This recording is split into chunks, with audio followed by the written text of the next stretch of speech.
Hello everyone, তো তোমরা সব কেমন আছো? আশা করি ভালো আছো। আমিও ভালো আছি। আবারও চলে এসেছি তোমাদের সামনে নতুন কোনো ভিডিও নিয়ে। তো দেখতেই পাচ্ছ আমি আজকে মাংস কাটছি। কেন কাটছি, কিসের জন্য কাটছি সবটা তোমাদেরকে বলবো বা দেখাবো। চলো দেখানো যাক। তো আমি আজকে মাংস কাটছি। আমার বেস্টি আমাকে নেমন্তন্ন করেছে। এখানে প্রায় 6.5 কিলো মাংস ছিল। আর আমার বেস্টি এই জন্য নেমন্তন্ন করেছিল কারণ ও টিউশনি করায়। টিউশনির যে বাচ্চাগুলো আছে তাদেরকে পিকনিক করে খাওয়ানোর কথা। তো যেমন বলা তেমন কাজ। তো আমাকেও নেমন্তন্ন করে দিয়েছে। আমিও চলে এসেছি তার বাড়িতে নিমন্ত্রণ রক্ষা করতে। তো দেখতে পাচ্ছ আমার মেয়েও এখানে হেল্প করছিল। আর এখানে বাচ্চারা খেলতে খেলতে খিদে পেয়ে গিয়েছিল। আর আমরা দিচ্ছিলাম টিফিন। তো টিফিন খাওয়ানোর পর তারপরে আমরা বাকি কাজগুলো করব। তো দেখো কতগুলো বাচ্চা, প্রায় 24টা মতো বাচ্চা, সব কিন্তু ছোট। তো দেখো ওদেরকে টিফিনটা খাওয়ানোর পর আমরা বাকি কাজ করব বা রান্নাটা করব। তো এখানে দেখতে পাচ্ছ এক এক করে হাতে টিফিনটা তুলে দেওয়া হচ্ছে। তো টিফিনটা পেয়ে তারা অনেকই খুশি ছিল। আর টিফিনটা খাওয়ানোর পর মনে হচ্ছিল তারা তৃপ্তি করে খেয়েছে। হ্যাঁ, খাওয়ার পর দেখো তারা কি আনন্দটাই না করবে। তো এতগুলো বাচ্চাকে যদি কোনো ম্যাম এমনি খাওয়ায় তো ভাবো কেমন আনন্দ হবে। বাচ্চারা খুবই আনন্দ পেয়েছে। আমার তো আনন্দ লাগছিলই এইটা ভেবে যে এতগুলো বাচ্চা খাওয়াচ্ছে, কোনো টাকা নেয়নি। তো সবার মন তো আর এক না, না? তো সব মেয়ে তো আর এক হয় না। আমার বেশটি খুবই ভালো।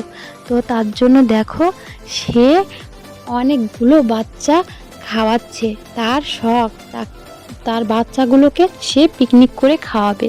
তো তাতে আমিও যোগ ছিলাম। তো আমাকে যেহেতু নিমন্ত্রণ করে ডেকেছিল এটার জন্য যে ও এক হাতে সব রান্না করতে পারবে না। আর আমাকেও খুব ভালোবাসে, তার জন্য আমার ছাড়া ও কিছু কাজই করতে পারে না। পুরো মনে হয় ও অসহায়। আমি একটা দিন না গেলে মনে হয় ওর কাছের কিছু একটা হারিয়ে গিয়েছে। আর এত মন খারাপ বলবো কি, আমি না গেলে আর তারপর দিন মানে তাকে রাখে কি, সেই কাঁদো কাঁদো অবস্থায় বলবে আসিসনি কেন, না আমাকে তুই ভালোই বাসিস না।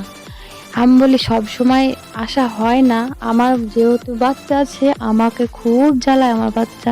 তো সব সময় তো যাওয়া হয় না।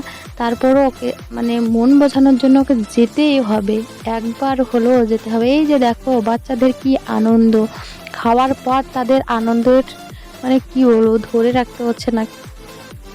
তো আমাদের এই দিকে ভাত হয়ে গিয়েছে। এই যে দেখো ভাত হয়ে গিয়েছে, এই যে আর মাংসটাও হয়ে গিয়েছে।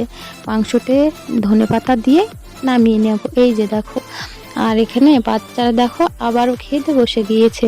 কারণ ছোট ছোট বাচ্চা, তা সন্ধ্যের আগে বাড়ি পাঠাতে হবে তার জন্য। আর যেহেতু আমরা ছাদে করছিলাম, তো বলতে কে বলতে পারে যে কখন কোন বাচ্চা ধাক্কা মারি ফেলে দিবে।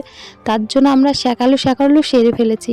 তো দেখো একজন ভাত দিচ্ছে আর বেষ্টির হাজব্যান্ড দিচ্ছিল আলুর ভাঙা।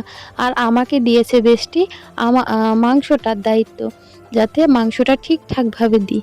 মাংসটা ঠিকঠাকভাবে দিয়েছিলাম। তো বাচ্চা যেহেতু বাচ্চা তো খেতে পারবে না, তবুও বেষ্টির হাজব্যান্ড বলল যে যারা কেউ কোনো বাচ্চা না বলতে পারে বাড়িতে গিয়ে যে 1 পিস বা 2 পিস মাংস দিয়েছে। তার জন্য আমি প্রথমে 2 পিস দিয়েছিলাম। তো বেষ্টির হাজব্যান্ড যেহেতু বলেছিল তার জন্য আমি তাদেরকে আরেক পিস করে দিয়েছিলাম। আরেক পিস করে দিতে যেয়ে মানে তারা বলছে এটা দাও ওটা দাও। মানে ছোট ছেলে বললে কি যে আবদারের তো শেষ নেই। আমি যেভাবে চেয়েছে সেভাবেই দিয়েছিলাম। আর বেষ্টি বলল দেখা যাক বাচ্চারাই তো খাবে, তো বাচ্চাদেরকে ভালোভাবে খাওয়া। তো ওরা যেহেতু চেয়েছিল তো দিয়েছিলাম, কিন্তু খেতে পেরেছিল না। তো কি আর বলবো।